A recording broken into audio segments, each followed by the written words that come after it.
What's up, weirdos? Today we are going to talk about all of the up and coming news for the Angmar and Mordor legendary servers in terms of the Moria expansion. Just to keep you posted, the Boror server has gone live, which is like the public test server for LOTRO, and we pretty much can look over what is yet to come in the Moria expansion. So I'm going to go over some of the important information from the notes, but also I'm going to show you a little bit of what we can see in terms of rewards, but also what the new big thing is, because the Wraiths are out and the orcs are in, baby. But before I could do that, make sure you hit that subscribe button, as it helps the channel so much, and I would greatly appreciate it. So the devs released notes for update 42, which is over the Mines of Moria expansion coming to the Angmar and Mordor legendary servers. And if you're not sure what legendary servers are, they're basically servers that are accessible to VIPs, but they're almost like this test server because they are one of the 64-bit servers that have come to the game. But also these servers have new game mechanics like Wraiths that can spawn up and just overall make your landscape difficulty a little bit more difficult if it wasn't already for you. But pretty much it's just these newer servers that are being very hyped up because obviously new servers are cool, but they're also doing really cool stuff with it and decreasing lag while they do it, which every LOTRO player is over the moon about. Personally, I'm happy that we have these servers. But just to go over some of the updates, it says that this update includes an extensive Moria revamp, which we will talk about, and it is so needed. It was like a needed revamp that I have never seen for Moria, and I never knew I needed it until we got it, and the Ringwraith events updates. So just to start with the Moria revamp, obviously they did put all of the instances from Lothlorien and even Moria into this latest update, which was pretty obvious because you need to have your new raids and instances, and you know, these are still accessible to all of the original servers, but it's important because now we have more options into other endgame content currently for Mordor and Angmar. But they also go on to say that for the release of Moria on the new legendary servers, we've updated the endgame group content a little more robustly. Base health, mitigations, and damage have been increased for most monsters found within level 52 to 60 endgame instances, including those from the Mines of Moria and Lothlorien content cluster. So basically, they're making it a little bit more difficult, which I'm kind of for, because, you know, I don't want these servers to be easy. I want to make it a little bit more challenging, and I think that that's what SSG is really trying to go into, because so many people have wanted almost like the original Lord of the Rings back. They want that difficulty level. They want to feel almost like a challenge in a way. I feel like LOTRO personally for me is an easier MMO, but I think it's just because I played the game for so long. But I think that they really want to go and make that a priority with these servers, so I'm so for it. In a handful of boss fights, more targeted adjustments were made to improve the gameplay experience. This is intended to combat player power creep over the years and should help make those instances harder to complete without full groups when played on level. Thank you, because people can literally just solo the freaking Rift with the Bjorning now, which is crazy. I'm glad that they're almost encouraging more grouping activities by making the stuff challenging. Now, this was the biggest thing I really want to specify: the Moria Travel Network update. Major revamp, and it is so nice. Oh my gosh, I wish they put this in the base game like originally, but maybe we'll get that. All current stable masters now have a more robust list of normal and swift travel routes to help players traverse Moria. This alone is amazing because yes, we do have more swift travel routes for certain areas that normally wouldn't, and I never understood why we didn't.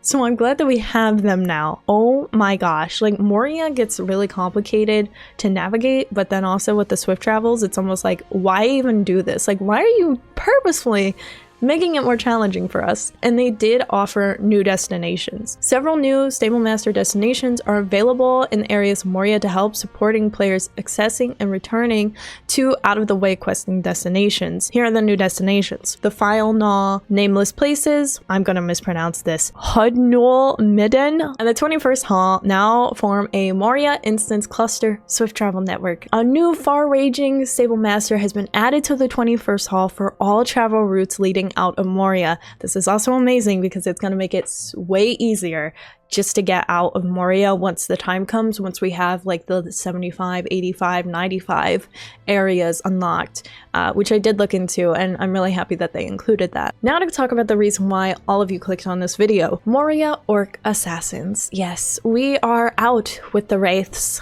Wraiths are a thing of Angmar, and now we're going to orcs, or goblins, as it is in this game. So pretty much the new big thing that they've been hyping is that Moria is going to have like its own sort of barter system and its own sort of like difficulty mechanic. So currently what we have is we have wraiths that are spawning, and those wraiths can obviously spawn while you're just going through instances or doing quests. When you're slaying things, they can pop up, and they're basically just like an added challenge thing to your gameplay. But the nice thing about them is that you get tokens for them, or in this case you get tattered shadows, and then those will essentially give you cool cosmetic items, cosmetic pets, that sort of thing. Moria has its own thing, and no, it's not wraiths. Actually, Moria does still spawn wraiths though in the preview that we've seen so far in like the test server, but I don't think that's supposed to happen. I don't know, maybe they're keeping wraiths, but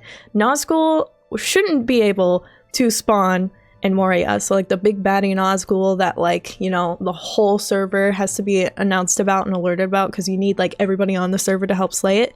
Yeah, well, those shouldn't be popping up in Moria so much, but Moria does have their own set of like wraith system going on. Instead of wraiths, Moria should have orc assassins. So more or less the way the orc assassins work is that these goblins or orcs will essentially crawl out under the ground and then start attacking you. They have about 7k morale as of right now, and they're pretty tough, kind of like the wraiths. But the thing that's a little bit more tricky about them is because they are assassins, there's no visual cues really that they're coming up. You really just have to listen in and hear like the ground shaking, and then you see it and then you're like, oh frick. So pretty cool. Let's go over the notes in particular though. In the deeps of Moria, another power lurks, and even the Nazgûl hesitate to intrude upon its domain. The servants of this nameless horror are great in number, and among them particularly vicious hunters and assassins have taken note of the intrusions upon their ruined halls. These skilled enemies now stalk in search of prey,